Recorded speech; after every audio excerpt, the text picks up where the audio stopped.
Senator Kretak finds the chairs on Deep Space Nine to be very uncomfortable. Joseph Sisko is taking his gumbo recipe to his grave, and Jake Sisko shows off his potato sack fighting skills. Hello, everybody, and welcome to the Seventh Rule with Cirroc Lofton. Hello, hello.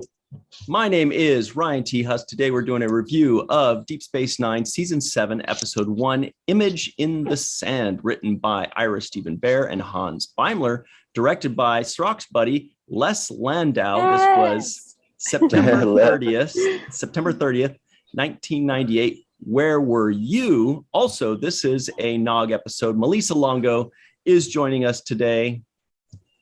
Hiya! Yay! You guys, we did it. Hiya! It is season 7. Oh, what? I know.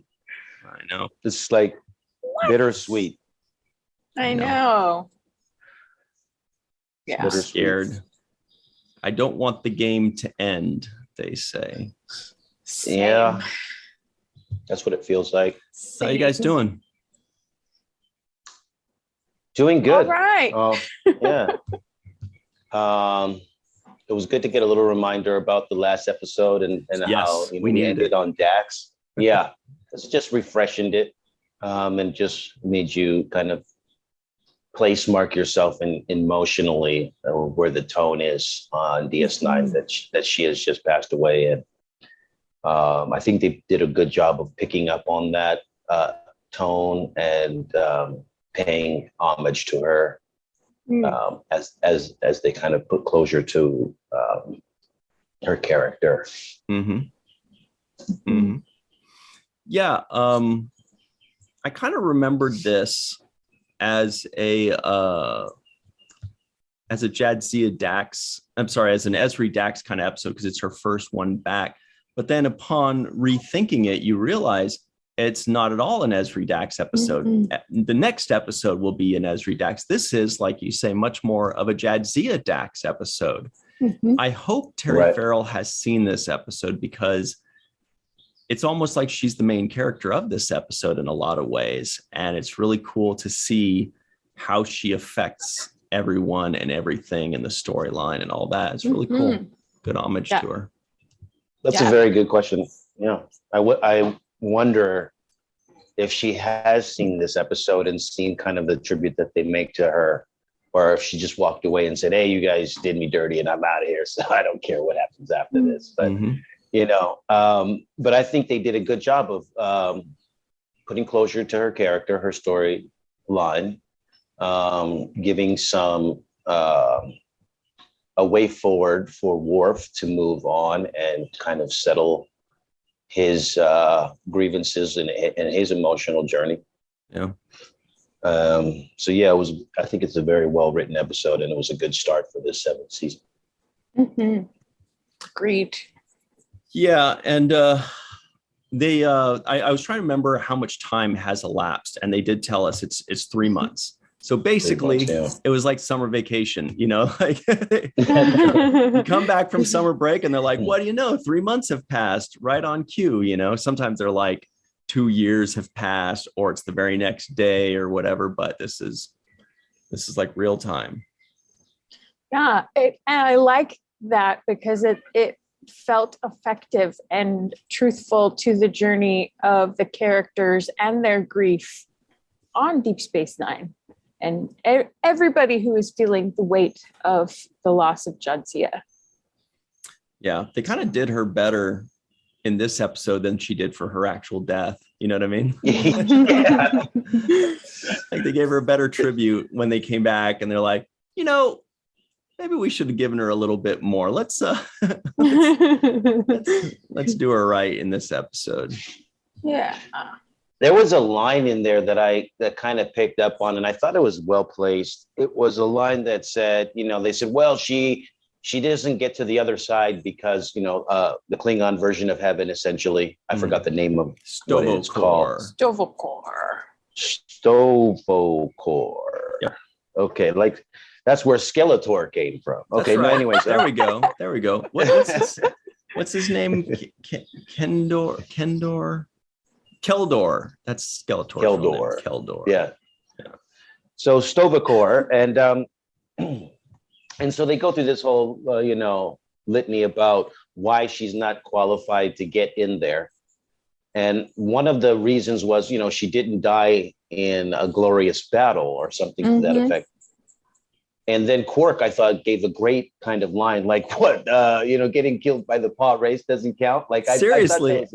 There is no higher death than that. A god possessed a top arch villain and killed you while you were praying to the prophets or whatever. Or what higher death from a higher power is that? She didn't get stabbed in the heart. It wasn't a Klingon god. That would have been different. Maybe, yeah. Mm-hmm. And she didn't really get a chance to put up a fight. So there should be a clause for sucker punches, Yeah. Yeah. You can't sucker punch somebody and then they don't get a chance to defend themselves, and then there should be a clause for sucker punches. Yeah, because if you get killed and you don't get a chance to fight back in glorious battle, then what they can say is, well, has she killed 10 others in glorious battle? Yes. All right. Well, then that's a good clause right there. Yeah. Look at her other glorious battles that she was victorious in. Mm-hmm. Exactly. Right. So Cirroc, worthy. I gotta ask you, what do you remember about shooting this episode? Because there were a lot of Jake and Joseph and Captain Sisko moments, and they were all many of them were close, like just the three of you or just the two of you. Do you remember any of that shooting, or is it still kind of in the blur of the 90s? No, I do remember that shooting. And that's what I remember about it, that it was done inside of that Creole kitchen. And a lot of that stuff was done, either in the alleyway or in the restaurant itself. And there's always a different kind of energy when you're not in the usual station setting. So regardless of if it's the baseball field or if you're out in the canyons or wherever you are, there's a slightly different energy because you feel like you get a chance to showcase with a different background. And that allows you to kind of show different flavors of your performance. It allows you to go different places and not, kind of react to the surroundings. So it adds subtle little nuances to the performance between the actors. And I think it feels very good. Watching this episode, I felt really comfortable. And I felt warm inside of that place. And it felt like a family, even the arguments that, families have. I'm not talking about that. Like, that felt real to me. Mm-hmm. Mm-hmm. Was it shot at Paramount still, or was there an actual restaurant set? No, this was at Paramount. Okay. Yeah. So they built that up. They built the set. They built the alley. When you said, warmth, Melissa and I were both like, yes, because this is the feeling I get when I watch this. Like, I got it in all caps, even though I knew you're still not prepared. As soon as it shows Joseph Sisko, I get like this warmth and this comfort, something familial, like a place, that I love, that I've never been to, or when we just see, his kitchen, his Creole kitchen.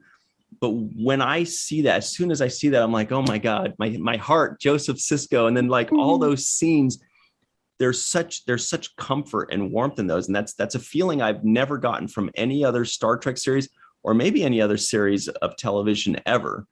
And I don't really know where it comes from or what it is. And I didn't feel it initially, back in the 90s or 2000s. But now when I watch it, it's just like, it feels like it's not my home, but it's somebody's home. And it definitely feels like it, right? It's just such a great family feeling. Yeah, there's definitely a level of coziness and safety, and it's no surprise to me that Ben would go here to decompress. This is where he would go to get his mind right again, because this is his touchstone. This is where, he knows where he's most grounded. And Jake and Joseph are a huge part of that grounding and essential in that grounding, because they are part of that comfort too, that home. Yeah. And then, just being around people that care about you and love you that much and have that much concern, you can sense that in the beginning when they're, Jake's talking about, it's been 3 months already, and Joseph's like, yeah, I'm worried about him too, but, let him do his thing. And so those are the kinds of conversations that families do have when they're concerned about, one of their own, and what to do about it and how to approach and what's the best way to, give consultation or whatnot. But I definitely felt the warmth of that place. I think it's the whole, I feel like I want to order some food. Yes. I want to eat there and stay too. a little too long. Yes. Right. It's like crawfish and touffee. That's the shrimp creole. The jambalaya is popping. And I'm just thinking, oh yeah, I'll take anything, whatever you want. Just bring it over here. Fresh clams, You know what else it is for me? What's for dessert? Right. I'll tell you what else it is for me is that it feels like I could watch an entire episode or 2 or 3 of just that location. And usually when you're going to somebody's place or you're on some planet or whatever, it's just a scene that's necessary for the story. And you're like, okay, cool. And then you look at the background, you pay attention, whatever. But in this, I could honestly watch 2 episodes, like a 2-part episode of just that, and would never be like, oh boy, it's this episode again, where there's no Klingon battles or disruptor fire. I could watch just the 3 of them, and with the occasional visitors, there's the scenes out in the alleyway, there's the scenes in the kitchen, there's the scenes in the home, there's the scenes in the dining room. It's so good. Especially like if you add, because we've seen Nog in the establishment before. Yeah. But if we saw Nog like getting put to work by Joseph Sisko, he's like, he throws an apron at him. Yeah. He throws an apron at him and says the dishes aren't going to clean themselves or something like that. Yeah. And then you see Nog like looking, and Sisko's like, that's an order or something. He says, could be a whole... Cisco says, I'll get you a box to stand on. It's like, how am I supposed to wash these dishes? They're all tall, man. But I have a feeling that Nog would offer to help too. Yeah. Just because he's kind of part of the family. Totally. Already. So, and him being there every day for, tube grubs during his time during the academy it says a lot. So I think he would offer to help out, especially with his experience at Quarks. I would love to see Nog being a waiter at the Creole kitchen. Just like for one episode, and giving all the customers complaining about their, what do you mean that's not hot? And eating the food but giving it back to them. Spin-off. Should have been a spin-off, man. Chasing somebody down because they didn't leave a tip, Hey, you forgot to leave a tip. What's wrong with you? Nog, the academy years. Yeah. Joseph's Creole Kitchen series. Yeah. But Cirroc, you know what else I was thinking is, I don't think I've ever asked you what was, and I'm blanking on his name right now, the actor that played Joseph, Brock Peters, right? What was Brock Peters like in real life or on set? Brock Peters is a true professional. He is a immensely talented actor who has been doing film since before they had color, right? Since black and white television and movies. So his resume is extremely long. It's because of people like Brock Peters Mm-hmm. and Sidney Poitier, who paved the way for Black actors in general to be having a voice and a place in the industry. And it was them who endured some of the early hardships and overcame and made successful, good product. So when Brock Peters arrived to the set, a lot of Avery's focus was making sure people were aware of the kind of career that Brock Peters had and to treat him with the kind of respect accordingly. So top respect. That was, that was one of the main things that Avery insisted upon. Mm-hmm. And Brock was just a consummate professional, very, very eloquent and personable. And as you can see, he's basically like the Joseph Sisko character. He is essentially what you're seeing in Joseph Sisko. So that's who he is. He just feels so old school, the way he talks.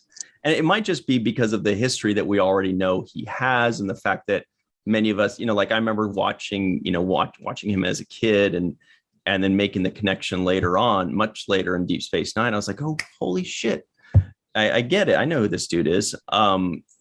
But maybe that's why he feels so old school. But there's something about him that just feels historic. Like you're watching history, if that makes sense, because he just has, he reminds us of the old days. He's so old school.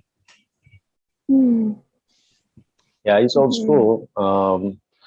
And, he just brought a lot to that character because he was able to, which is a difficult thing, to seem like a, somebody who can tell a person like Avery, who has a very strong personality and is very, a tough person, to be able to tell him, like a father would. And it's very few people that would be able to convey that kind of energy that convincingly that would be able to shut down somebody like Avery, who's naturally an overpowering kind of spirit. So it takes somebody who has that kind of bravado and that kind of presence to be able to convince us that he's able to, tell this man to be quiet and he would listen, for example, right? His eye contact. Right. Like he didn't waver in the shadow of a giant like Avery Brooks, like I myself, I try to think like, would I be able to walk up to Avery Brooks and they go action and me say, all right, you better calm down, and they'd be like, shut up, he's not going to listen to you. But this guy has that weight and nailed it. And he's also got a certain kind of, and to harken back to what Ryan said, old school grace and class. And there's a different way of carriage to him, the way he carries himself and the way he speaks, and it's nice. And it lends itself to that comfort and homeschool, not homeschool, or maybe, I don't know, homegrown. I don't know. Down home feeling, yeah, the place where you can be yourself and make the mistakes and know that the person who runs this establishment is going to be okay with it because he's got your back. He always has. And yeah, he has that,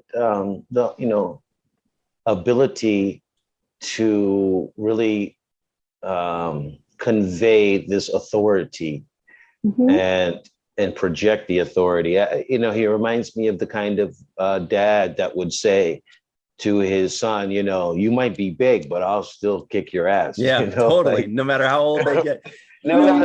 He's got that feel of I've been there, I've done that. I've seen some shit, man. Like he's one of those guys where you're like, there's just no questioning him, which of course Jake Sisko also conveyed when he knocked out some evil Bajoran with a sack of potatoes or sack of flour or whatever that was. I was gonna say, yeah, take that, you Paul Rape cult dude. I looked at that like 3 times. Even after you did it, you felt like you were gonna let out a growl, like, yeah. I've been wanting a chance to knock someone out, cooped up in this place for 100 days. I was thinking to myself while I was watching it, I was like, you know, a sack of potatoes is not the first thing I'm going to pick up in a restaurant.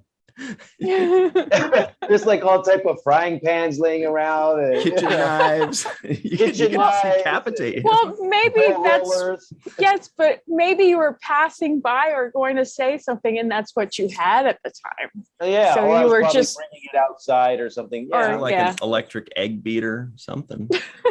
Take that. Right? That would be funny. Or a pot of boiling water, you know. Oh, no, I don't want to see that. All of a sudden, Melissa and I were like talking kitchen knives, egg, but we're like, whoa, we draw the line at water burns, buddy. That's too far. Yeah.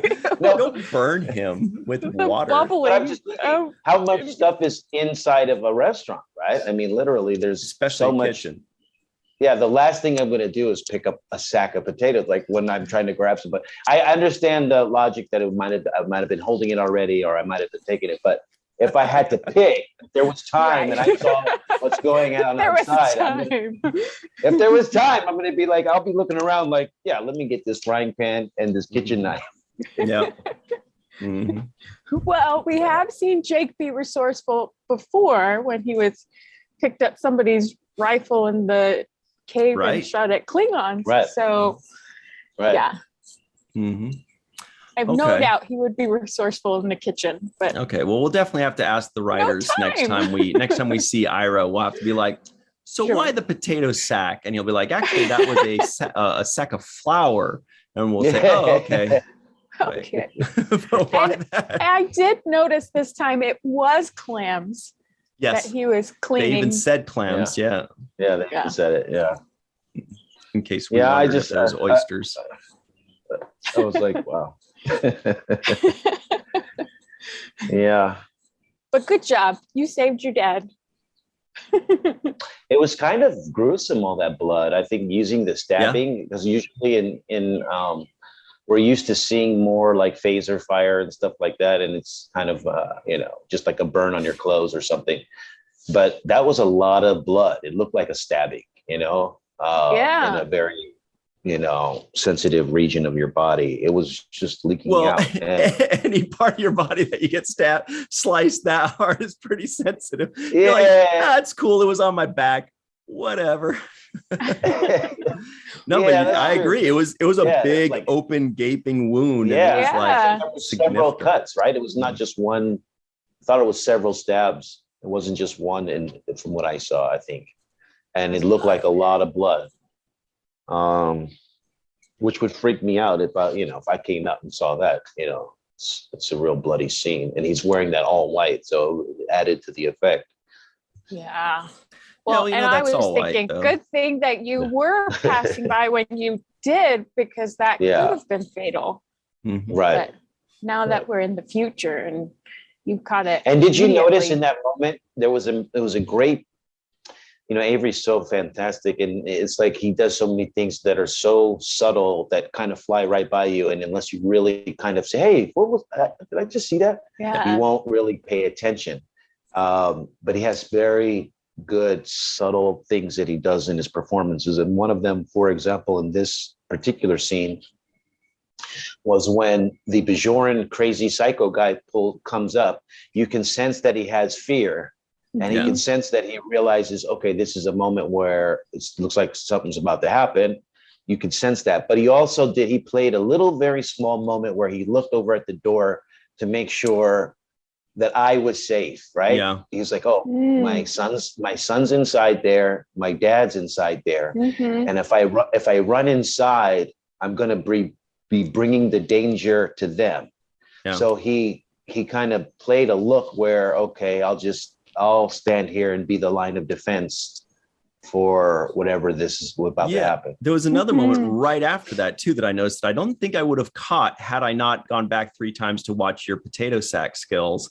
But then, so I ended up watching this right after too, is that when he gets, or right before it, when he gets stabbed, he also has a couple moments of realization, where it's not just like an, and he just reacts to the pain. There's thought going in there, the pain, but then also like the realization of, oh shit, what's going to happen? What's this guy doing? Is my family safe? Like he has these kind of looks and he makes like little breathy sounds. And that's, obviously I don't think that's going to be on the page. It might be, there might be some kind of direction that helps him in that way, but those are acting choices where he's not just reacting to a stabbing. The stabbing is almost secondary to the other things that are going on in his mind, the ramifications of this, or what this means, or what might happen, or what's going. There's this shock and this fear and this concern of what's to happen next, or why this is happening. Speaking of why this is happening, Melissa. By the way, just really quick, they come back. I wanted to points too. Well, I was just going to say, we got to jump to our break real quick, but he leads it up in the cut points. So when he does that, he knows that they're about to cut the end of the scene and they're going to go to commercial or whatever it is. Mm-hmm. Right. So he's leaving you hanging. Sorry, I shouldn't have brought up something that was so juicy right before our break. Sorry, we'll get more of this, Melissa, as well. We'll be right back on. Stick around, everybody. The 7th Rule. It's going to be such a fast break. Well, hi, everybody. Welcome back to the 7th Rule. Can you believe it? It's with Cirroc Lofton, as always. Hello. Melissa Longo is here. We're doing Deep Space Nine, Season 7, Episode 1, Image in the Sand. By the way, my name is Ryan T. Husk. No, I did mention that at the top. No need to say it twice. I'm not in New York. I don't need to say it twice. Very quickly, here are the NAMs. Not the NAMs, I'm sorry. It's been a while. We've been doing seasonal reviews. These are the trivioids that may or may not have made the cutting room floor. Here they come. Odo calls Kira Colonel, which is fun. Worf does not want to waste away. Worf does not want to waste away protecting a shipment of stem bolts. I don't know if you guys heard that. Captain Sisko has been at that piano since 7 o'clock this morning. Sisko has to find a lady he saw in a vision. Wayun says the enemy remains bottled up in the Chintaka system. Damar wonders what goes on inside that wormhole. Senator Kretak finds the chairs on Deep Space Nine to be very uncomfortable. Joseph Sisko is taking his gumbo recipe to his grave. Senator Kretak is curious about Jumja sticks. Romulan Osel twists are very tart, and Jake Sisko shows off his potato sack fighting skills. There's a lot in there. So sorry, Melissa, we jumped up on you there. What else did you have for us? No, I was just going to add on to what you guys were saying about his choices and the thing that I noticed probably the most in this episode was Avery's subtext. He's always got something going on in his brain, and I was like, subtext, and that's what makes actors interesting, when you know that they're thinking about stuff, and because you can see it. You can see it in their face. They don't have to project it. They don't have to act like something is happening. You can see it, and he does it beautifully. There's many moments in this episode where he did that beautifully, and I noticed one moment from the scene that you guys were just talking about, right when the Bajoran cult guy comes up to him, and you can see the shift when he realizes this guy is bad news. Yeah, because there's a relaxed nature about him to begin with, but then he was like, oh, and it was all in a sequence of a few seconds, but it was so full and rich, and it was like, yeah, that's what I like to see when I'm watching a show, is all of that. And then when Joseph gives Ben the locket, and there's ancient Bajoran on it. And again, so many things are going through his head and you can see it. And he doesn't have to project it because it's all just there. He's, as actors say, in the moment. And there's a reason people say you're in the moment, because you're living this scene truthfully. So, and he does that beautifully.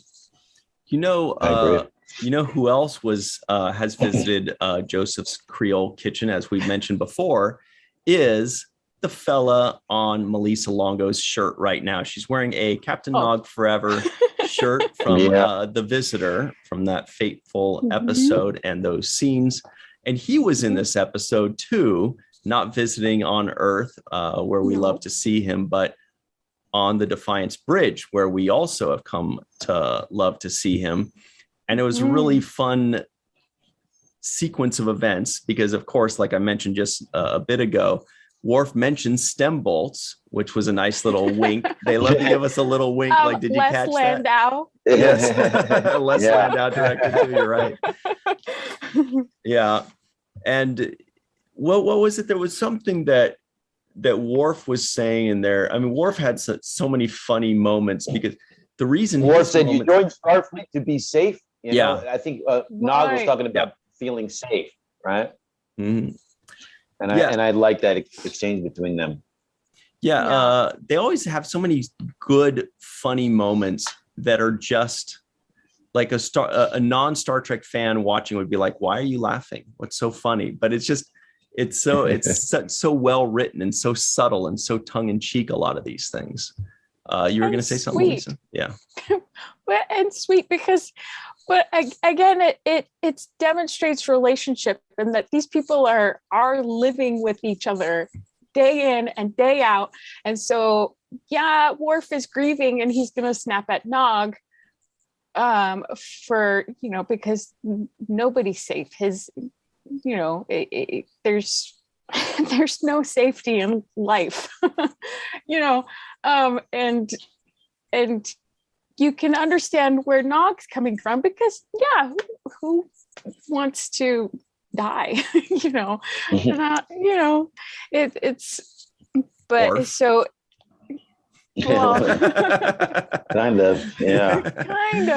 Klingons are the only ones with death wishes, but other than that, but you can get where both of them are coming from and why each one has said that, and it's an honest reaction between people who live with each other and interact with each other on a day-to-day basis. The other funny moment that I just remembered when I was doing the Trivioids was at the very beginning when Odo calls Kira Colonel. And then she's like, "Oh, don't call me that, just call me whatever, And then Odo later on mentions, "Oh, I hear you're going to have a meeting with Admiral Ross, or should I say Bill?" I was like, "Wow, look at Odo! Look at this guy showing off his own comedy." Oh, that was so cute. Yeah. I also like the moment in the beginning where Odo was like, "That was the kiss that changed my life." Mm-hmm. And I thought it was kind of a nice thing to say when he was having that exchange with her. He knows, another moment. He knows what to say. He knows what he's doing. I like the baseball thing too, by the way. They brought the baseball over. Sisko takes the baseball. It's in the restaurant now. They used it to transition to the prophet scene that you have in the graphic behind you, Ryan. Mm-hmm. And that baseball they used is basically the transition, the piece that focuses attention to allow him to kind of have that prophet experience. So I thought that was a nice little tie-in, just a consistent theme of the baseball throughout the series. Well, and Kira is playing with the empty baseball holder, indicating that the weight of Sisko's loss of being there to run the station. Mm-hmm. She's feeling that weight immensely. Mm-hmm. The fact that he's missing there, the missing baseball is symbolic to the missing captain and friend. The baseball is always just The best. That's why in our seventh rule Discord, my reaction is always the baseball reaction. When somebody says something I like, you do a little reaction with a baseball. You could do a thumbs up or a happy face or whatever. You can also do sports things or kitchen knives or whatever. My reaction is a baseball. And everybody's like, what? You guys have a Discord? Yeah, check us out on patreon.com/the7th-rule. And for pennies a day, you too can join the 7th Rule Patreon. But don't do it just yet. Wait till the end of this episode. Anyway. I also like the scene with Joseph Sisko and Benjamin where he, you can see that this means a lot to Benjamin Sisko. So he needs to know who this woman is. And when the connection is there between his father and this woman and how he gets really upset and kind of grabs him by the chest, by the shirt and almost loses it at that moment. That was kind of intense for me, because I thought Avery took it to that level where it's like, oh, he might just do this. It's pretty amazing. And and I don't want to talk. I want to talk about the Creole kitchen for the entire episode, but I don't know if people want to hear that. But I do want to bring up one more thing, and then I swear that I know there was other stuff. But one more thing of taking it to that level was when what was it that Sisko, I guess? Yeah, Sisko starts to say something, and Jake finishes his sentence kind of like, "Oh yeah, I know what you're going to say." Oh, yeah. And he chases you off and snaps you with a towel, and like he hits you with a towel. And I'm like, I freaking love it. I love the choices that Avery Brooks makes for us to feel like this isn't a TV. I'm not watching a TV dad and son. I'm watching a dad and son being real and doing whatever isms are, inherent within their relationship. And their relationship is very loving, but also very playful because he jostles you a lot. Sometimes he's given you a punch before. One time he mocked you when you said, okay, and you went, okay, or whatever, like a couple seasons ago. It's very playful, and it makes it feel so real, like we understand what their relationship is like, and I love that moment. Yeah. Well, and another moment I have to bring up is the kiss on the cheek. Yes. Sisko's kiss on Jake's cheek was I was just like, it's so cute because it's so cute and it felt so right for the moment. And it was beautiful and natural and honest. And this is their relationship. Cirroc, do you remember the towel spank, the towel swipe? Did they tell you that, or did Avery say, I'm going to hit you with a towel, or did you just not say anything and you just kind of played it by ear? Avery just plays it by ear. So we just play it in the moment. We're not like, we're not rehearsing any little things like that. That's just what it feels like in the moment. And I don't know, when you mentioned that, I remember running away from him as I did that. I don't know if you paid attention, but it was a moment it was like you knew something's coming. It's like when you're dragged, So it was kind of like I knew it was about to come, so I had to get out of there really quickly. He chased me to get, you better hurry up because I'm coming. I was coming. And I think that's another kind of, that's it's special. And those are real moments. That's just the two of us kind of creating on the fly and feeling so comfortable with each other that doesn't matter what we do, we know it's going to be right because it's going to be what we would naturally do. So love it. That's so cool. Okay. And can I mention that Aaron also mentioned this is one of the reasons why he loved working with Avery so much, because in The Heart of Stone, they would go over the scene a couple of times before they actually shot it. And Avery had never grabbed Aaron in all of the rehearsals, but during the actual scene, when he's like, why do you want to join Starfleet? And when Avery grabbed Aaron was like, whoa. It was just remember your lines. Just remember your lines. Because that's what I was thinking is remember my lines. I don't mess this up. This is good. He said, this is great. This is what this is all about. You play off of each other in the moment, in that reaction. So it's nice to see that Avery is consistent in the way he works that way. Mm-hmm. Mm-hmm. Yeah. What did you guys think of? Oh, sorry, Cirroc, were you going to jump in on that?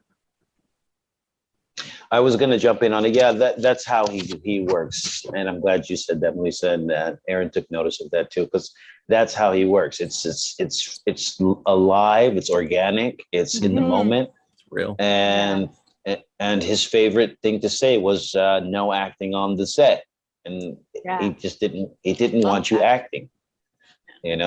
Just show up and be yourself and do you, but don't act. But lastly, before you bring up whatever you want to bring up, Ryan, I wanted to say that I had the idea because it felt like this was Sisko versus Sisko, right? It was versus Sisko. Right? But I felt like it was Captain Sisko versus his dad, Joseph Sisko. And so I made up a little movie post, those boxing old school posters. And I drew one up while I was watching. Oh my goodness. What? You've been burying the lead. It's very tiny, very tiny, very tiny, very tiny.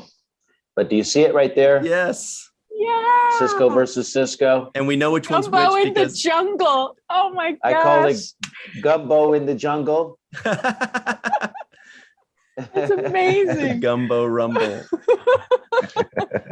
And you can tell which one is Captain Sisko because he's got like the little badge on his chest.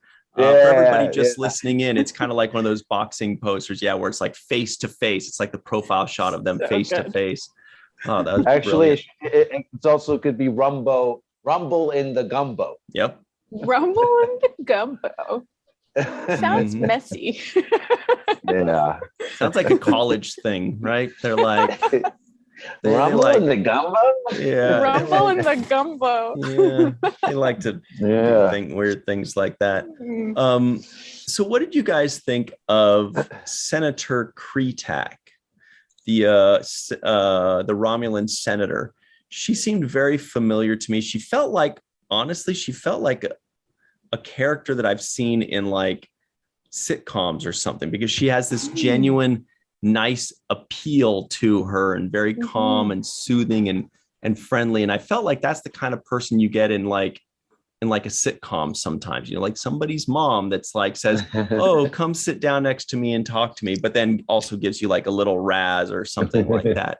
But I don't know. I guess I should have looked her up. What do you guys think of her? I thought she was great, personally. I thought she was very effective at breaking Kira's guard down for a little bit in her openness for a Romulan, and then only to learn that Romulans are always treacherous. Even if they're nice. We'll see, but it's not looking good. Well, yeah.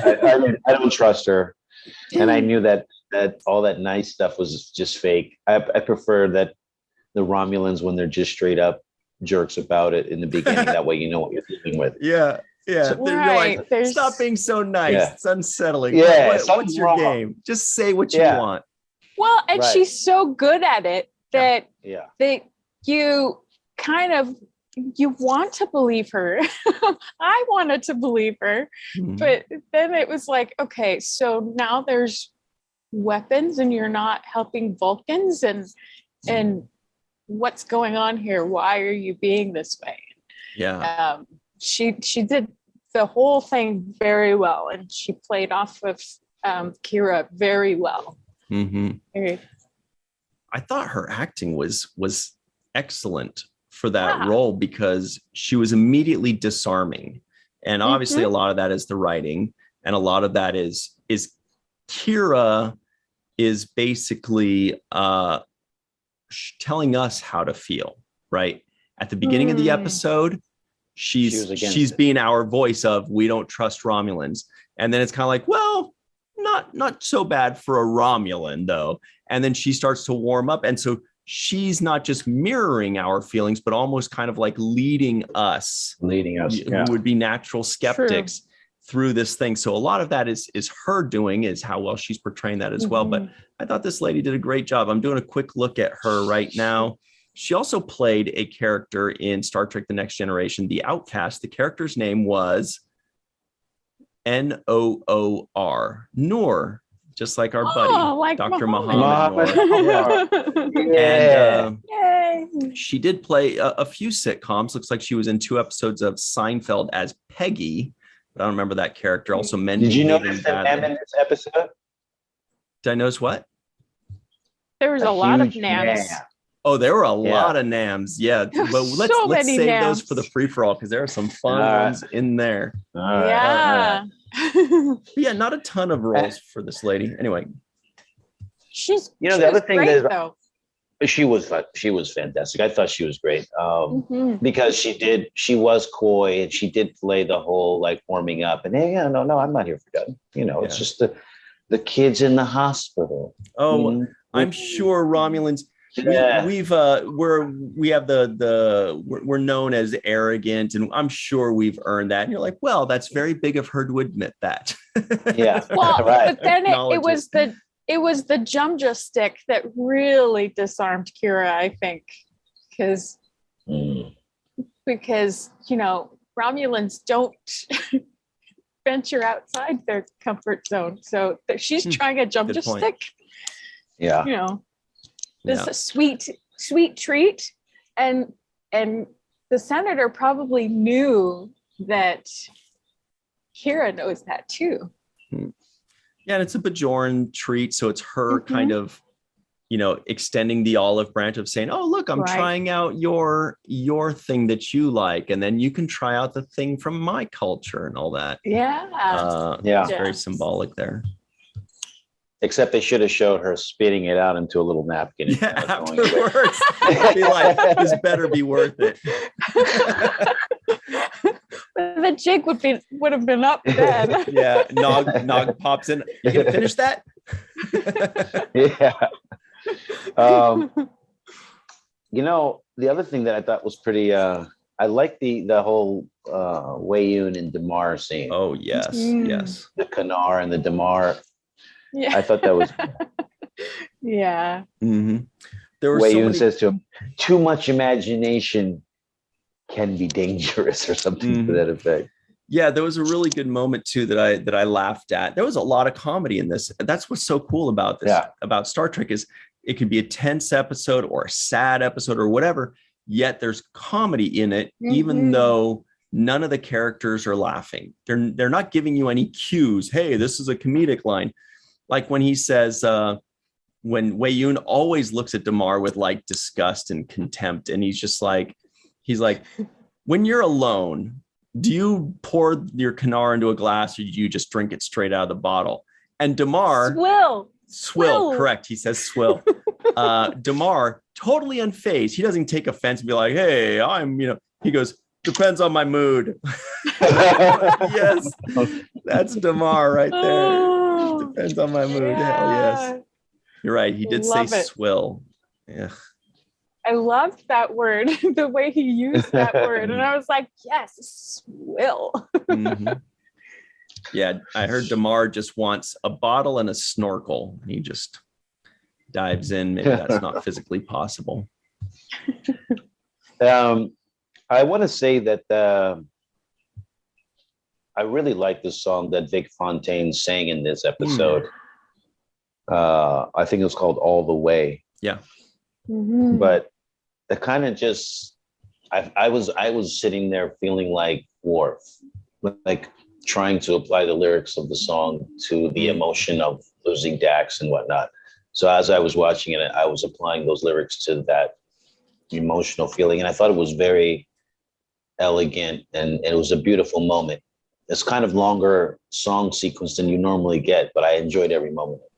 And that's probably why, is because a lot of times when they play a song, it's just to fill the mood or to make a point or whatever, but there was more to it than that. They wanted you to hear the lyrics. They wanted that to sink in. They wanted that to be part of the scene, not just filling out the scene. Right. Well, because he's going through those moments of when Jadzia loved him. Yeah. Also, we only have a couple minutes left before we hit that there free for all, but I thought it was really cool, even though I was expecting Esri to show up at the end there. I remember that she shows up at the end of the episode.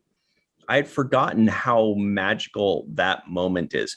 She looks so cute and so beautiful, and the lighting on her and her eyes are sparkling and the look on her face. And I was like, wow, what a beautiful moment. I don't remember it being like, I remembered it, in the back of my mind, like when Worf shows up and they're like, what better way to handle Klingons than with Klingons? And he shows up and you're like, oh, cool, awesome. But this wasn't that. It was like this touching beauty. There was so much emotion and so much storyline behind that scene. And I thought it was delivered perfectly by Les Landau. Well, yeah, no, I took note of it too. And it was kind of like sunshine coming in from this darkness. She was this, bright energy that came to illuminate Sisko's darkness. Right. And good point. It was so beautiful. And I hadn't taken note of it before either, but I was like, wow, that was perfect. What a perfect time for her to come in, and a perfect way for her to come in. Yeah, it was a very special one. I too noticed the shot, and I thought she looked beautiful in it. Nicole was, just glowing in that moment. And I thought to myself one thing. I thought it was interesting that she shows up in Starfleet uniform to the Creole kitchen. I think it would be. I thought it was awkward a little bit to me that she shows up reporting for duty. Well, we'll see if she's reporting for duty or if she's just on a personal mission. We'll see. Right. But I did think she was awesome. Just amazing. And it did contrast the moment of Sisko kind of going through this dark place, like Melissa was saying. That contrast was just this moment of realization where there was hope. And I think that's what she represents in this closing moment of this episode, is kind of hope for a future and a brighter, better days ahead. Yeah, and I mentioned the lighting too, because I think I just remember her, like the lighting on her was just perfect and bright. And like you guys are saying, like he's been in darkness, but also kind of indoors, and all of the outdoor scenes are at night and everything's kind of darker and darker. And then there's like this full contrast and a change of mood. Really cool. Really loved it. And I was not expecting it. And I was like, wow, that hit very well. Speaking of hitting well, the best baseball player of the 1920s, we'd like to give a special thanks to Homer Frizzell. Aaron used to say it sounded like a baseball name, and it's right. Yeah, he did. Special thanks to Homer Frizzell, Dr. Marie Segal, Eve England out in Wales, Yvette Blackmon, Carmen, aka Skillet. Timothy Baum. That's what I would have hit her with. I would have hit her with a skillet, with a Carmen. There you go. Speak sizzling then.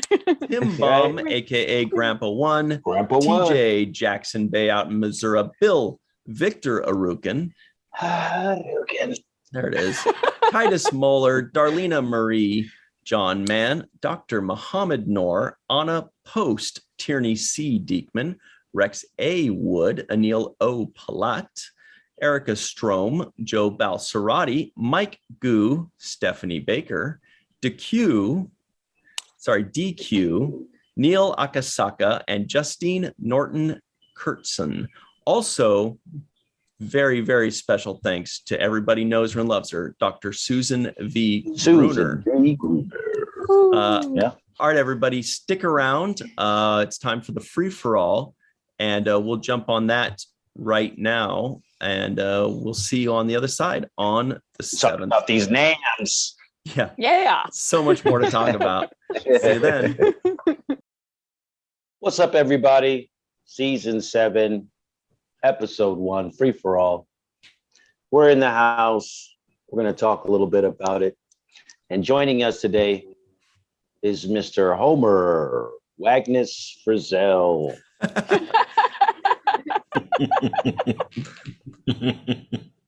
Also got TJ Jackson-Bey, Missouri.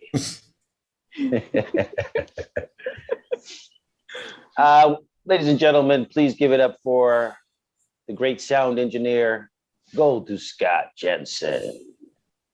Daddy.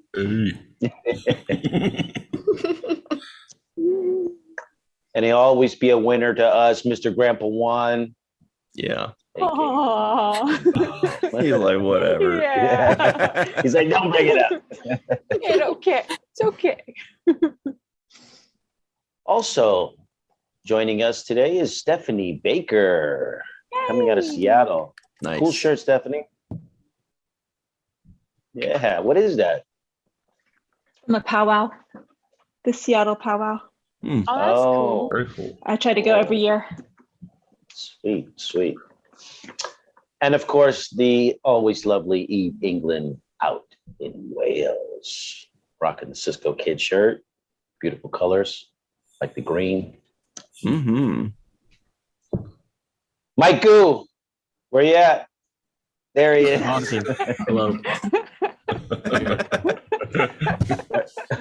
Representing in the house. Tierney C. Dieckmann, the board queen. The little light fixture that's kind of looks new in the background there, a little blue light. I don't know what that is, but No, it's reflective. It needs to come off the wall. It's bad. okay. It shows up all the time and I can't angle things. Just asking. We've got Dr. Sue Gruner, the bug lady herself, the lovely. Anil, Polat, Shaquille, Anil. Homer's face. Homer loves it. Mm-hmm. And of course, the very gracious Melissa Longo Hi. with her Captain Nog Forever representation on the house. Got a nice shirt. And I have a button. Mm-hmm. Is that a 7th rule button? Yeah. Nice.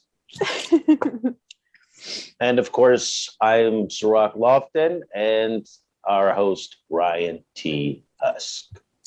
Wow, that was fun. Do we get TJ Jackson-Bey out in Missouri too? Yeah. Okay, cool. Just Yeah. making sure.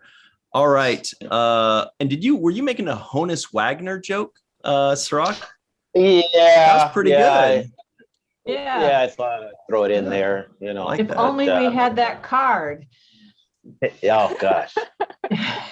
Yeah, that's Just big a Honus Wagner and a The most Willie Mays valuable in a buck. baseball card on the planet, I believe. Is it? Yeah. Wow. Hmm. All right. So I'll take everybody, that over Willie Mays. we saved you guys some treats. So you're going to be very pleased to know that we have not gone over yet the non-appearance mentions of the day. So get those ready. But also, Jake Sisko guesses the IMDb score. Man. Oh. Stu is like, I hate this almost as much as the Bug Lady.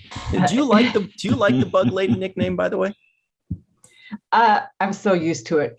Literally, everybody calls me that. Nice. Okay. What do you think, Cirroc? I like this episode. I think it was I'm gonna say it was an 8. You know, I would have guessed that too, and I just checked. It's a 7.6. What? I know. These I guys know. just don't know a good episode if one hit them with a I'm sack of lodging a potatoes. formal complaint. I am like We could change that. 7.6. So, did you guys catch the NAMs? I caught three NAMs. And Cirroc, was it you were going to bring them up? Did you catch them all? No, I didn't catch them all. I'd like to know the 3. 4. I only caught one. Pokemon. Ooh, so I missed one too. Who wants to give them? Maybe Homer? Elisa should give the hams. So there was obviously Jadzia. Oh yeah, I didn't even think of that. You're right. Barkley, Jordy, and Alexander. Mm-hmm. Yep. Oh, and Ducat as well. So there's 5. Oh, Yeah. Oh, Yeah. very nice. Wayun said Ducat. By the way, Eve, I saw something that you tweeted out. I don't remember what it was in reference to or replying, but you basically said something to the effect of the only reason you watch Star Trek begins and ends with Gul Dukat. What was the tweet you made? It was like yesterday. Yeah, it was the 3 words that you associate with Star Trek. And I just split it into, I know it's not technically 3 words, but you know. That's awesome. Everyone else was putting really sensible things like, lovey-dovey things like, inspirate. I thought, no, this is just way too sensible. Yeah, overthinking it. Yeah. Does Sisko's real mom also count as a NAM? Yeah, I was going to say she's mentioned, but she's never anything appeared about her. before, so. We see her in a see her picture, face, and we see her face like behind. Well, Oh, we yeah. all know Well, who the and- judge is. Homer is the judge of these things because he's the fair. sternest of us Oh, all. yeah. No one pays attention to my opinion on NAMs. We will starting now, hopefully. Starting There's a now. loose NAMs. No, that is not a NAM. She's in it. I No, agree. but what about Sisko's other mom? Because she was mentioned too. We've Okay. never That's seen what her I thought you before. meant. Yeah. The mother that we never knew about, not the one, Exactly. the Bajoran one, the other one. Yeah. I say Wait, no. then Jadzia is not a NAM because we saw a picture of her with Worf. Now we're getting into Right. True. Tim, This is right now, technicalities. Tim is looking for the door right now. He's like, what have I done? She's also On the in the NAMs like again. previously on Deep Space Nine, and so is Ducat. Mhm. Okay, TJ. I think Jadzia is a NAM Just is saying. okay. Just thought it was cool that they mentioned Geordi because I never heard them Yeah. mention Geordi before. So they kind of Yeah, that was nice. giving And Barkley. you a little Barkley. next generation tie-in. Yeah. Mhm. Okay. So with those being said, and those are fun as hell. Mike Goo, have you seen this episode recently? And if so, what did you think of it? I have. So I watched it last night Nice. in preparation for this, and I loved it. I mean, this is we're getting back into another season, of high action. Almost every episode is kind of progressing the arc, and my favorite was probably the 3-generation Sisko thing, and that kind of a storyline and the washing of the clams and all of that. But I loved everything else as well. And was a little confused when Bashir and O'Brien. well, no, yeah. So Julian and Miles were like drinking, and they were talking to Quark, and Quark was like, "Why don't you buy him a gift card or something?" And he like uses his drink, and he just like goes away. I don't know why he like got a drink and then left. I'm not sure if there was a medical emergency or something. Okay, that's a solid nitpick, you guys. I didn't notice that part. Yeah, I didn't either. His beeper went off. He had to get out of there. All right. Interesting. Okay. Well, TJ Jackson-Bey out in Missouri, your thoughts? Oh man, I love this episode, and I watched it again yesterday, and it felt different than it ever did before. For a lot of reasons. Definitely, seeing the 3 generations of Sisko there together was good. And as a matter of fact, I want to give a shout out to George Fisher, also known as Brock Peters. He was born George Fisher. Really? What a privilege to have him on the show. I love him as Joseph Sisko. He had such an amazing career. He voiced Darth Vader in the Star Wars radio series. I didn't know that before. Really? Wow. And of course, he was in To Kill a Mockingbird with Gregory Peck, who is the Ethan Peck, now plays in Strange New Worlds.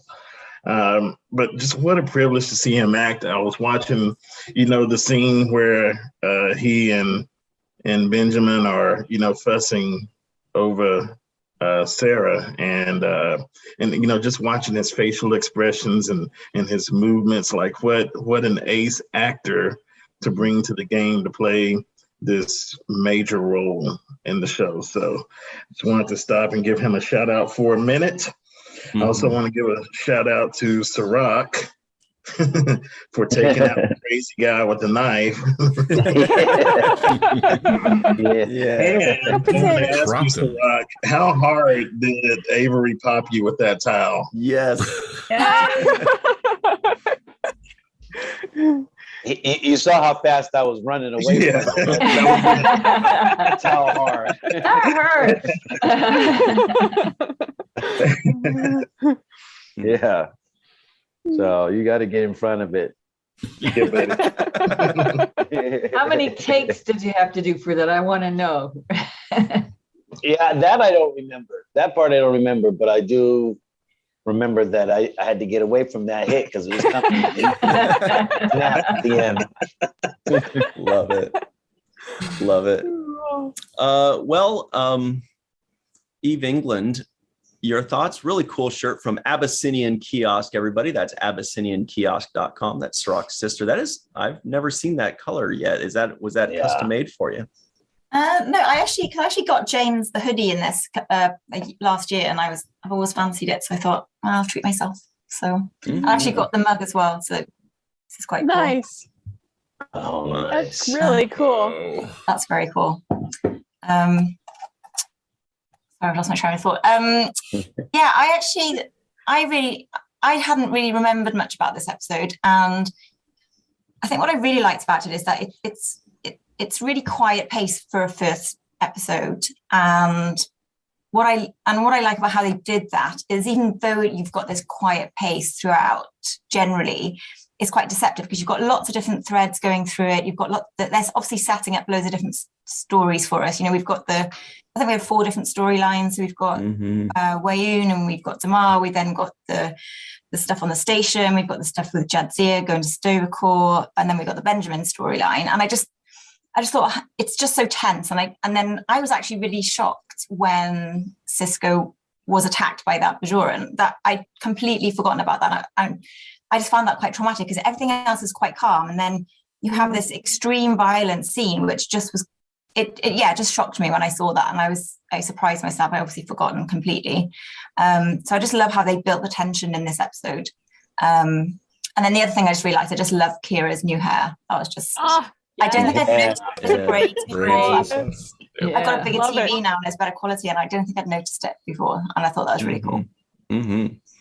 That's something we didn't mention was Kira's new look. Yeah. Great. Yeah, loved it. Very Colonel-esque. Speaking of Colonel, Dr. Susan B. Gruner, how are you today? Great. How do you feel about this episode? Were you shocked by the towel spanking or the stabbing? I think we've talked about it before, but I watched it yesterday, as a lot of us did, and who gets no love is Ezri. I decided that I really like her. Yep. Yeah, she's awesome. So innocent. She's so. I like her. Mm-hmm. And for all of the reasons that everybody has mentioned already, I agree with all of that. But I'm not so sure. My nitpick is going to be really strange. I think those are quahogs that he was cleaning. And quahogs are a kind of clam, but being from New England, a quahog is a much harder thing. And I'm trying to figure out how they would have quahogs in Louisiana. because I think it's only a New England thing. That's a legitimate nitpick right there. Yeah. So I'm not sure because a clam has a softer shell than a quahog. Okay, I'll shut up now. As everybody research. knows, Find right? out about those Everybody knows that. That is Wow. solid. That is, yeah. Dr. Sue V. Gruner, the mollusk lady, huh? I want a paging Dr. Marie Segal for those Esri comments. Does she like Esri, or are you guys She still having it out? loves Esri. Okay. So much. Yeah. Because TJ, you reacted when she mentioned Esri just now too, right? Yes, a lot of people hated her, and look, she was stuck in unexpectedly at the end of the. There's just a million reasons to like her. Absolutely. I think the reason people didn't like her at first, and myself included, was because we're like, hey, you're not Jadzia. That's all it is. It's just, you're not Jadzia. Who is this? Yeah. But yeah, watching her today again, we kind of talked about it for a minute. She just lights up a room, and she's so good. She's beaming. Adorable. And it's beautiful. Like a really good scene introducing her, and she just eats up the scenery, chews it up. Effervescent. Speaking of bubbly and bubbles, Grandpa One is here, everybody.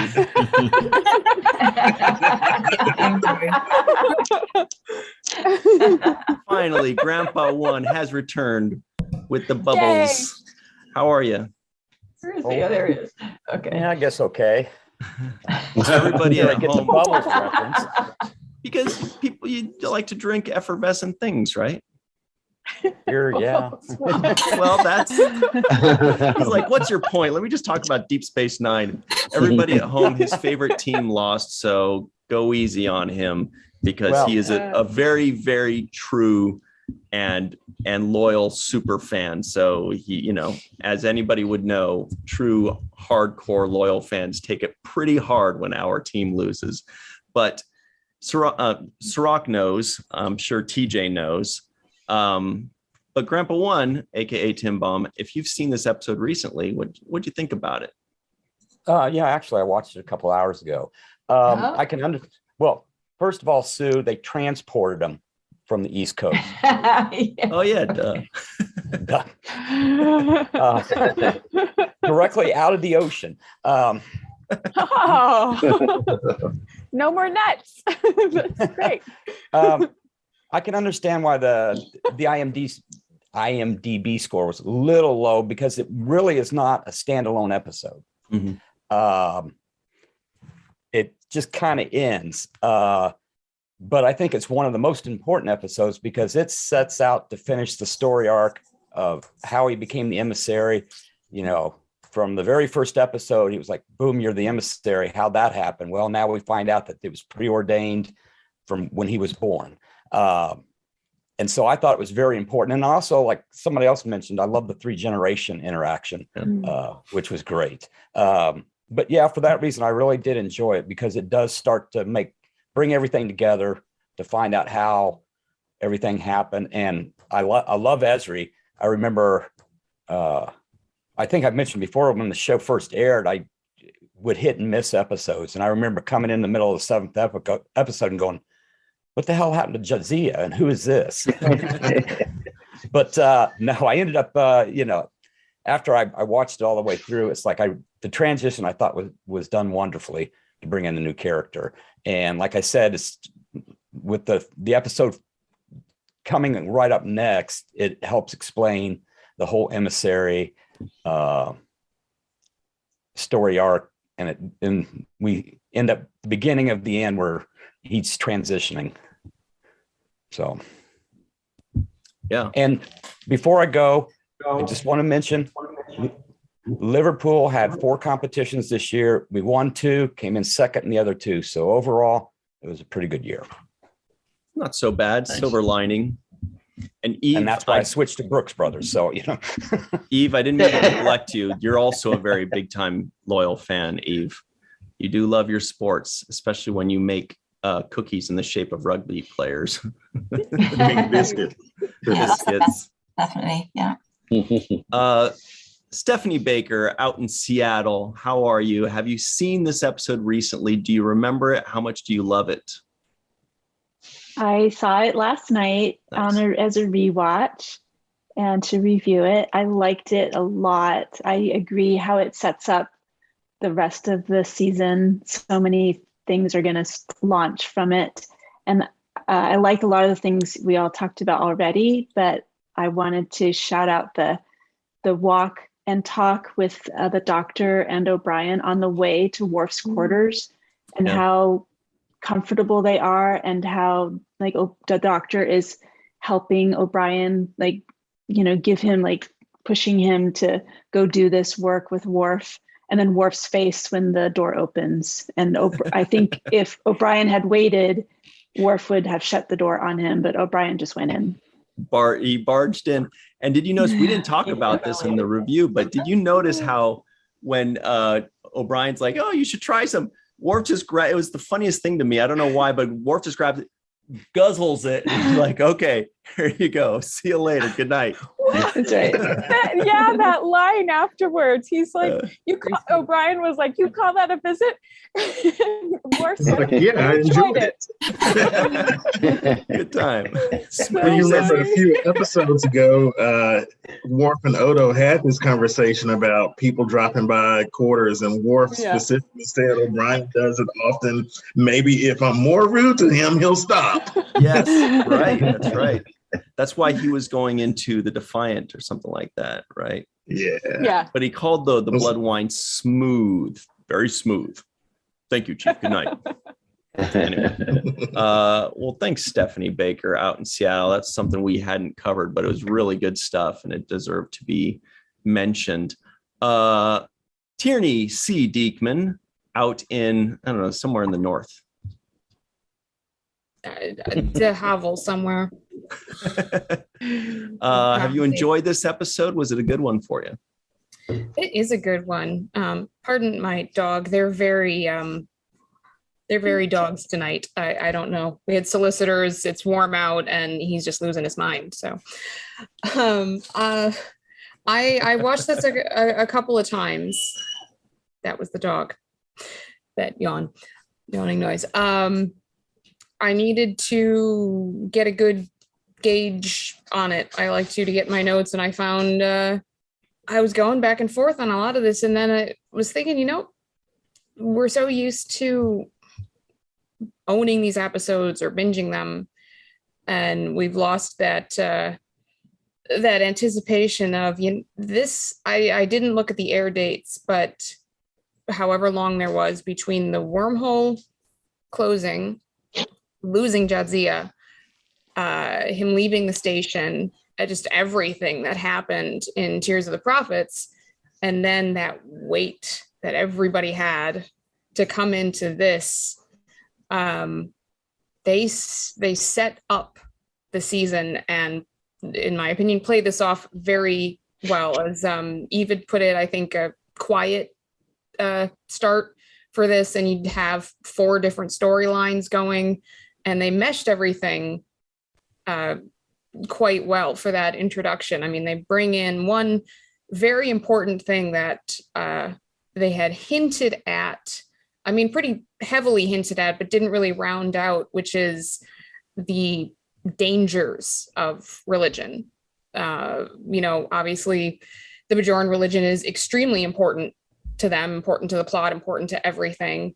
But this brings in the dark side to it, and I won't go deep into it, but just it's kind of nice to see that finally the realities of what zealotry can do being brought into this. So between that and seeing where everyone's growing, Sisko isn't sitting there, he's still depressed as hell. The great piano skills with Round Midnight going on there. And yeah, like Yvette said, that shocking just stab the first time I re-watched through this as an older human. It hits you really hard, like, what are they going to do? This is the first episode. Are they going to take him out for this? Are they going to do the coma thing? What are we going to have here? Worf as a Klingon, showing more his other sides of, yes, he's a Klingon, but he's not your ordinary Klingon. He, as Bashir said, they usually get over death sooner, and he's just having a hell of a time with it. Everything within it sets it up very nicely. And then of course we get Ezri, and I adore her, adore Deborah. She's wonderful. Mm-hmm. You can't not love her. I can see why fans would be like, where the hell is Jadzia? Every time one of your characters in a favorite show is replaced with a different actor, especially if it's supposed to be the exact same character and they just change actors from one season to the next. But they changed Jadzia from very confident, very sure of herself. I mean, they base episodes around when she's not sure of herself. It's that big of a change for her. And in comes Ezri, like, what the hell am I doing? It's very relatable. She's perfect. So it's hard to see this as just its own singular thing without moving on to what happens in the rest of the season. But it's done beautifully, and there's a lot more to go on once it keeps going. But good setup for everything, and everybody kills it. And one last thing, the best thing with it has got to be the Sisko family interaction. Yeah, it's so lovable. And is Cirroc, I don't know, do you remember, is that laughter added on? Is that real? No, that was there. I remember that laughter. The laughter is great. It's fantastic. I love that. I remember that laughter. It's a good one. Yeah, good stuff. And actually, I feel like everybody, it seems like it's the consensus. Everybody's like, man, the Sisko family, that's what I'm here for. It's the family that we all want. Except, sadly, Homer Frizzell. How did you feel about, for some reason, he's not, you know, I know, he's... Aww. Yeah. So I enjoy the Sisko family. Oh yeah. Just so you know. Yeah, I'd like to cook with them, to be honest. And I would, yeah, I'd wash the cohogs. So this episode, I enjoyed it a lot. It's one of those ones where it just zips along. You know, it's in between. So at the beginning, Majel Barrett is saying continuation. Yeah. So you're like, okay, we know this is the middle of the sandwich. And they did a really good job at juggling the different plots, different stories that they had. And we had the color commentary on Cardassia, and they were good enough to show us the buildings of Cardassia. So we knew, okay, we're going to Cardassia now.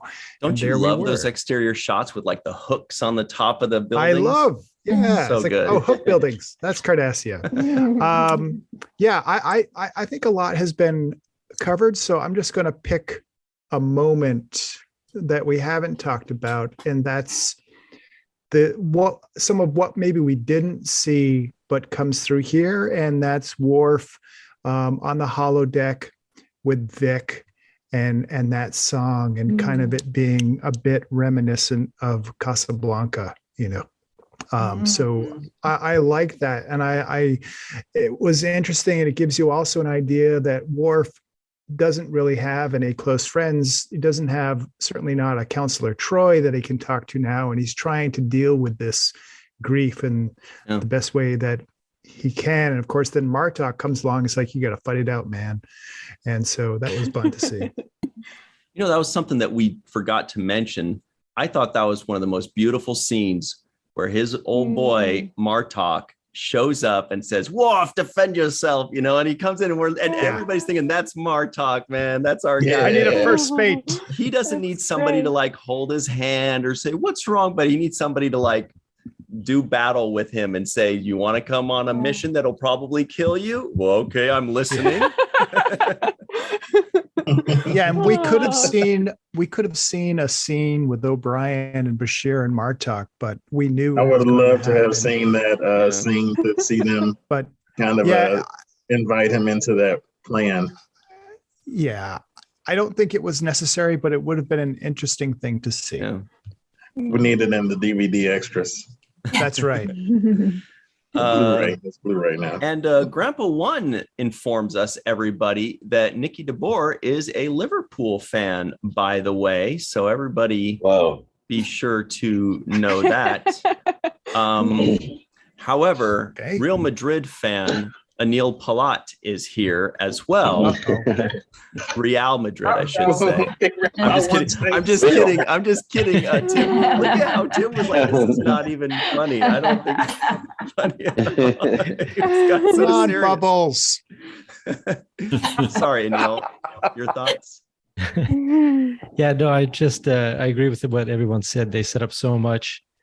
And then I can almost hear Ira saying, let's put in Esri right at the end, right? That will just punch everybody like after the calm of Sisko being, stabbed.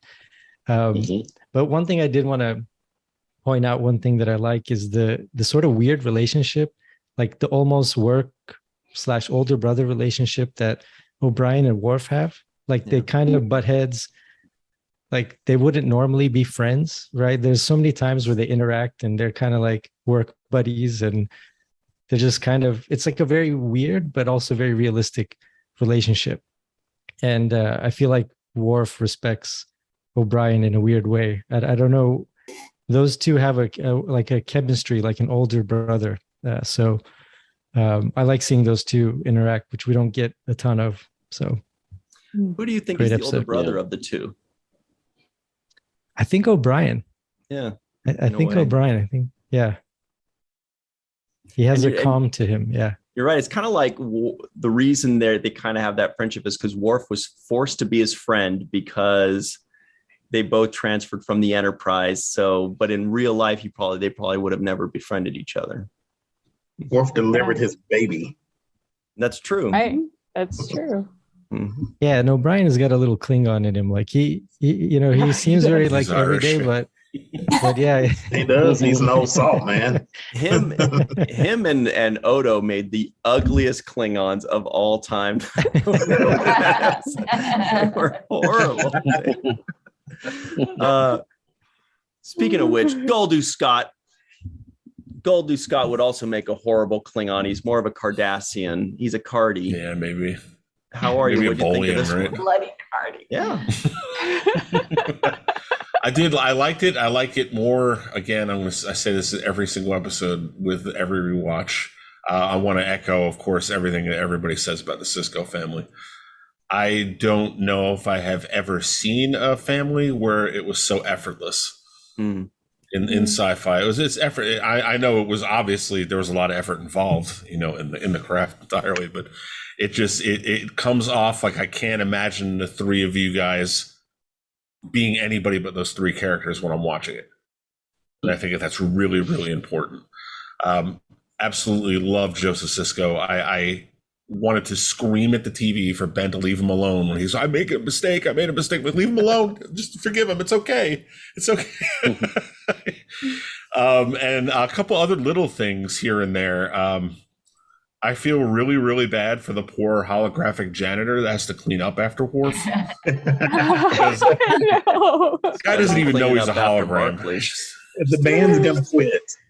The band's about to quit. That's really bad. If the bass player is about to get out of there, you better look out. Yeah, the bass players.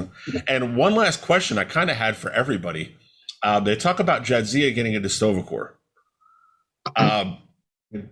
This is assuming that stuff is all very much real, and she would go into Stovacor. What Jadzia goes up there, because the symbiote is still alive, and the Jadzia that Worf fell in love with is a combination of Jadzia and the symbiote put together. So when Jadzia no longer has a symbiote in her, does her spirit ghost or whatever that moves on to the afterlife, is that like pre-joined Jadzia, or would that still be a person who has the memories of the symbiote, because he fell in love with some aspects she learned while she was, Curzon and Keela and all of them. Well, then the question is, who Jadzia Dax was. If the symbiont leaves the Trill, does the Trill still have those memories? Because I think it would, right? Yes. I think they would in a way, like, so. because once those memories are shared with her, she can't like forget them or lose them. I Right. don't know. Yeah. Well, Because she has an independent brain from the It's a lot to symbiote. remember.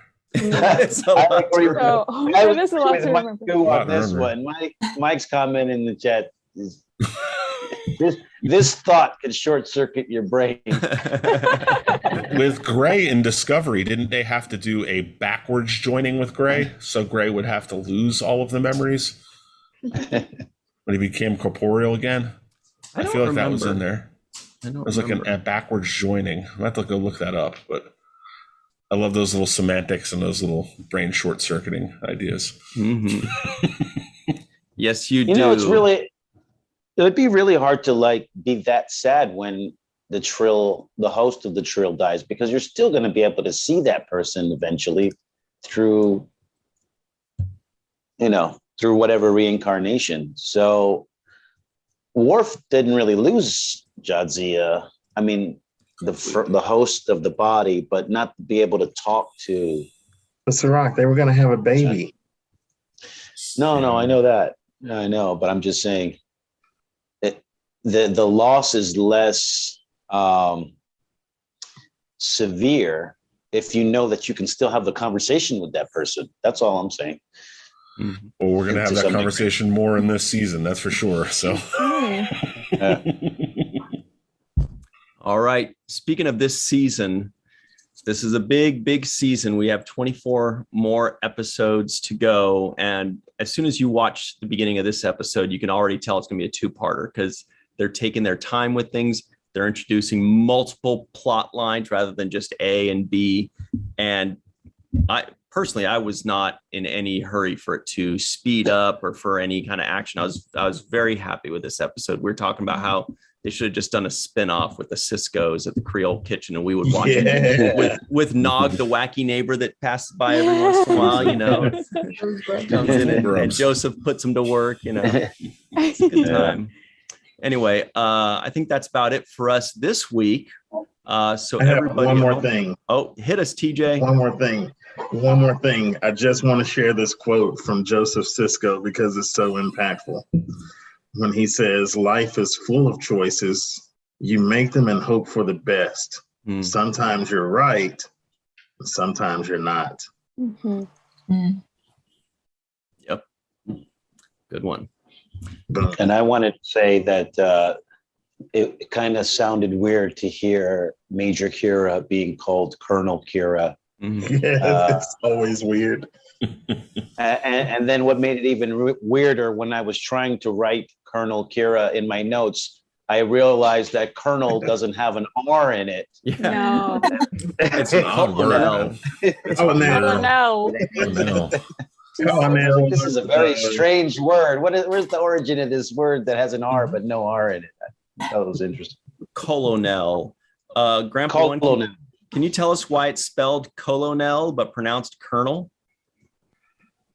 It's the Germanic origin of the word. I don't know why we put an R in it, but lazy Americans. Colonel. Eve England out in Wales. About Lieutenant. In yeah, the lieutenant drives me crazy. Lieutenant.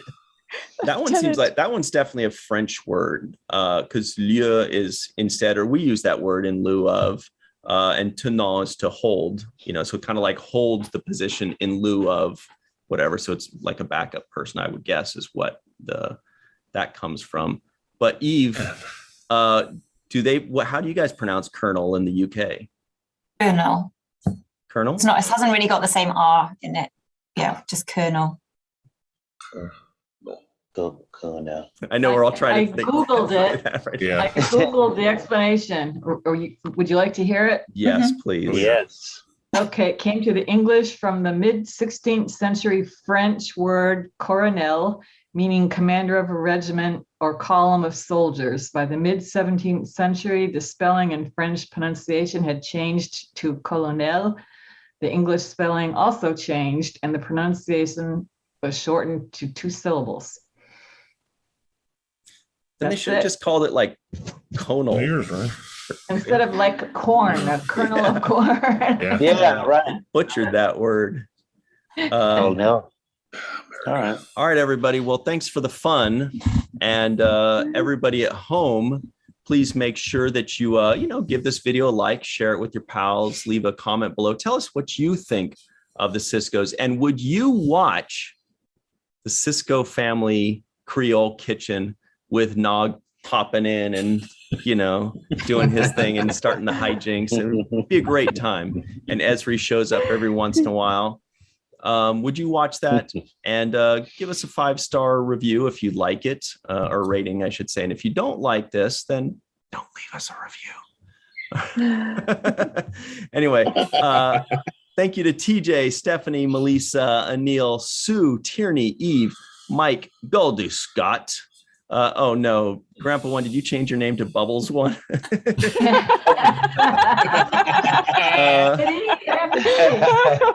Honus, Wagner, Frizzell. Thank you all very much for joining us. That's awesome. And Brilliant. Until next time, also leave us a comment if you like Grandpa One better or Bubbles One better. That's a tough one. Bubbles. Wait for the ages. Bubbles. Well, I like bubbles too. We'll see y'all next time, everybody. He's Until doing it. I'm then, doing it too. always remember 7th rule.